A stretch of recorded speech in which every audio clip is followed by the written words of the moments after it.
அல்லாஹ் நம்மீது அருளை கொட்டுவதற்குரிய வார்த்தைகள் ஏதாவது இருக்கிறதா? இன்னும் சொல்ல போனால் இந்த அல்லாஹினுடைய திருநாமம் ஒன்று எனக்கு சொல்லித்தாருங்கள். அதை சொல்லி சொல்லி நான் அல்லாஹவை அழைக்க வேண்டும், என் தேவைகளை கேட்க வேண்டும், அல்லாஹ் எனக்கு அதன் மூலம் பதில் கிடைக்க வேண்டும் என்று ஏதாவது ஷார்ட் அண்ட் ஸ்வீட்டாக இருக்குதா அப்படின்னு கேட்டால் நிச்சயமாக இருக்குது.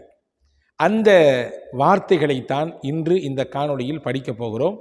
தொடர்ந்து இறுதி வரை பாருங்கள். மிகப்பெரிய நமக்கு தன்னம்பிக்கையையும் அல்லாஹுவின் மீது இருக்கக்கூடிய அந்த அன்பையும் பாசத்தையும் நமக்கு கூட்டித்தரக்கூடிய வார்த்தைகளை நாம் தெரிந்து கொள்ளப் போகிறோம்.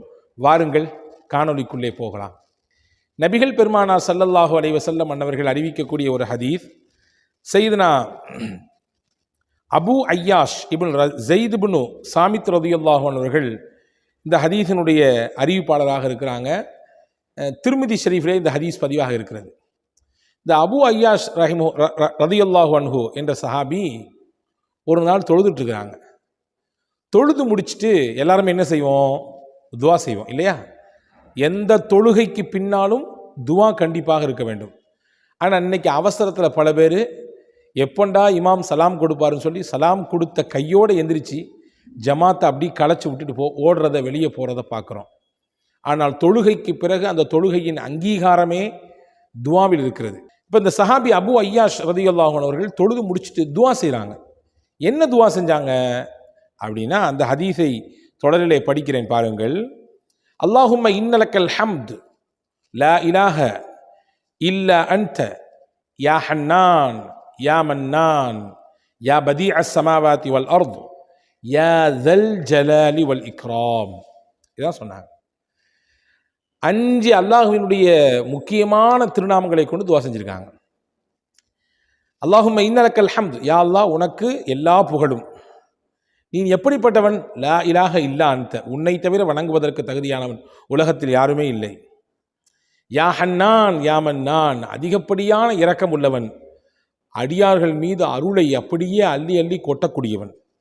யா பதீஅஸ் ஸமாவாதி வல் அர்த், வான பூமியை எந்த முன்னுதாரணமும் இல்லாமல் நுட்பமாக படைத்தவன்.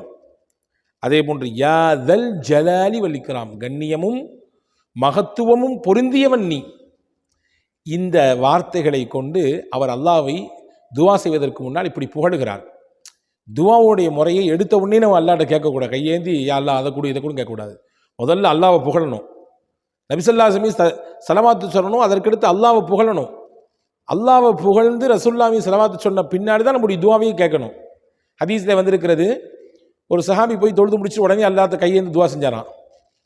இப்போ ரசூலுல்லாஹ் சொன்னாங்கன்னா இவர் துவாவில் அவசரப்படுறாரு அப்படின்னாங்க. இப்போ ரசூலுல்லாஹ் சொல்லி கொடுத்தாங்க, துவா எப்படி செய்யணும்னு சொல்லி கொடுத்தாங்க. இன்ஷா அல்லாஹ் தனியாக ஒரு காணொளியிலே அது சம்பந்தமாக விரிவாக பார்ப்போம்.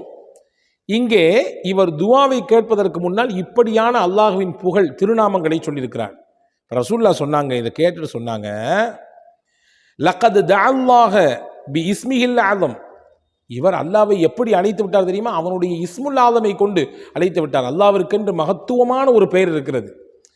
எப்படிப்பட்ட மகத்துவமான பெயர் தெரியுமா? அல்லதி இதா துஇய பிஹி அஜாப வ சுஇல பிஹி ஊதிய, அந்த பெயரை கொண்டு அல்லாஹ்வை கூப்பிட்டால் அல்லாஹ் அவருக்கு பதில் கொடுப்பான், அவருக்கு தேவையை நிறைவேற்றி தருவான் என்று சொன்ன அந்த ஒரு திருநாமம் இதிலே இருக்கிறது என்று ஹஜ்ரத் ரசூலுல்லாஹி ஸல்லல்லாஹு அலைஹி வஸல்லம் சொன்னாங்க. 4 வார்த்தை இருக்குங்க. லா இலாஹ இல்லான்னு இருக்குது. அதுக்கடுத்து யா ஹன்னான் யா மன்னான் இருக்குது. 3வது யா பதீஅஸ் ஸமாவாதி வல் அர்த் இருக்குது. அதுக்கடுத்து யா ஸல் ஜலாலி வல் இக்ராம். இந்த 4ல் எது அந்த அல்லாஹ்வினுடைய மகத்துவமான பேர் என்றால் அறிஞர்கள் சொல்கிறார்கள், அல்லாஹ்வின் மகத்துவமான இஸ்முல் ஆலமாக இருக்கலாம். இது எது? யா ஹன்னானு யா மன்னான், யா ஹன்னானு யா மன்னான், அதிகப்படியான இரக்கம் உள்ளவனே, அதிகப்படியான அருளை கொண்டவனே, அதிகப்படியான அடியார்கள் மீது அருளை பொழியக்கூடியவனே என்ற அர்த்தம் கொண்ட யா ஹன்னானு யா மன்னான், யா ஹன்னானு யா மன்னான், இது அல்லாஹுடைய இஸ்முல் ஆலம் சொல்றாங்க. இஹ்யா உலூமுத்தீன் என்ற நூலிலே ஒரு செய்தி வந்திருக்கிறது. ஹஜ்ரத் ஹஸனுல் பஸரி ரஹிமஹுல்லாஹ் அவர்கள் சொல்லக்கூடிய ஒரு செய்தி.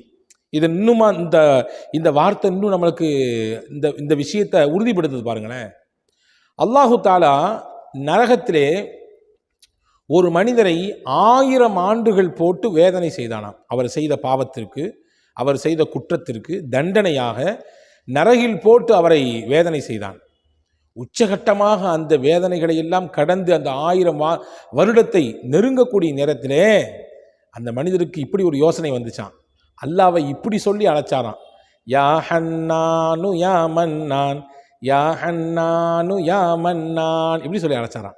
யா அல்லாஹ், இரக்கமானவனே, கருணை காட்டக்கூடியவனே, அடியார்கள் மீது அருளை பொழியக்கூடியவனே, எனக்கு இப்படியான வேதனை இருக்குதே, இத்தனை ஆண்டுகளாக அந்த வேதனை அனுபவிச்சுட்டு இருக்கனே, எப்படியாவது என்னை இங்கேருந்து வெளியேற்றுறேன் அப்படின்னு சொல்லி இந்த விஸ்மை, இந்த அல்லாவின் திருநாமத்தை சொல்லி அழைத்தாராம். அல்லாஹு தாலா அந்த இஸ்முக்னுடைய பரக்கத்தை கொண்டு, யா ஹன்னானு யா மன்னான், இந்த வார்த்தையினுடைய பரக்கத்தை கொண்டு அல்லாஹு தாலா அந்த மனிதரை அந்த நரக வேதனையிலிருந்து பாதுகாத்தான், வெளியேற்றினான், அவருக்கு நரகத்தை விட்டு மொத்தமாக விடுதலை கொடுத்தான் என்ற செய்தியை ஹசனுல் பஸரி ரஹிமஹுல்லா என்கின்ற அந்த மகத்தான இமாம் அவர்கள் சொல்கிறார்கள். இதை ஹஜ்ரத் இமாம் கஸாலி ரஹிமஹுல்லா தன்னுடைய யஹ்யாவிலே பதிவு செஞ்சுருக்காங்க. எனவே அன்பான சகோதரர்களே, இந்த காணொலியில் நமக்கு ஒரு பெரிய உற்சாகம் கிடச்சிருக்கு. அல்லாஹ்ட்ட அழைச்சி நெருங்கிறதுக்கு அவனுடைய இஸ்முல் அலம், அதாவது எந்த இஸ்மை சொல்லி நம்ம அல்லாஹ்ட்ட துவா செஞ்சா நம்ம துவாவை அல்லாஹ் ஏற்றுக்குவானோ, எந்த இஸ்மை சொன்னால் நம்ம மேலே அல்லாஹ் கோபமாக இருந்தாலும் அப்படியே கரைஞ்சி போயிடுவானோ. ஒரு அத்தா தன் பையன் மேலே கோபமாக இருக்கார், கடுமையான கோபமாக இருக்கார் வச்சுக்கங்களேன். அந்த பையன் ஒரு ட்ரிக்ஸை தெரிஞ்சு வச்சுருக்கான். என்ன அப்படின்னா, நம்ம அத்தாவுக்கு எதை பிடிக்குமோ அதை செஞ்சு அவரை இந்த கோபத்திலேருந்து வெளியேற்றணும், அந்த கோபத்திலேருந்து கீழே இறங்க வைக்கணும். அதை கரெக்டாக பையன் தெரிஞ்சு வச்சுருக்கான். அதை கரெக்டாக அவன் செஞ்சிட்டான். செஞ்சு முடித்தோன்னே அவருக்கு உச்சத்தில் இருந்த கோபம், அந்த செயல் அவருக்கு ரொம்ப பிடிக்குன்றதுனால அதை செஞ்ச உடனே அப்படியே கோபம்லாம் தனிஞ்சு கீழே இறங்கிடுறாரு. இல்லையா? பார்க்கிறோமா இல்லையா? இதை மாதிரி அடியார்களின் மீது உச்சபட்சமாக கோபத்தில் அல்லாஹ் இருந்தாலும் அந்த கோபத்தை எல்லாம் கீழே இறக்கி நிதானத்திற்கு பாசத்தோடு பிரியத்தோடு அந்த அடியாரை பார்ப்பதற்குரிய ஒரு நிலையை ஏற்படுத்தக்கூடிய வார்த்தை தான் யா ஹன்னானு யா மன்னான். இந்த வார்த்தை அல்லாஹ்வின் கோபத்தை அணைக்கும் மட்டுமல்ல, நாம் கேட்டால் என்ன கிடைக்க வேண்டும் என்ற எண்ணத்தில் கேட்கிறோமோ அதற்கு முன்னால் இந்த வார்த்தையை பலமுறை சொல்லிவிட்டு, குறைந்தபட்சம் என்னிடத்தில் கேட்டால் ஒரு 100 தடவை ஒரு இடத்திலே அமர்ந்து இதை சொல்லிவிட்டு அல்லாஹ்விடத்திலே துவா செய்தால் நிச்சயமாக அந்த துவாவிற்கு மிகப்பெரிய அங்கீகாரமும் பதிலும் கிடைக்கும் என்பதை இந்த ஹதீதுகள் நமக்கு விளக்கித் தருகிறது. வல்ல அல்லாஹ் தௌஃபீக் செய்வானாக. இதை பின்பற்றக்கூடிய நல்ல வாய்ப்பை உங்களுக்கும் எனக்கும் எல்லா மக்களுக்கும் தருவானாக. வஸ்ஸலாம். அஸ்ஸலாமு அலைக்கும்.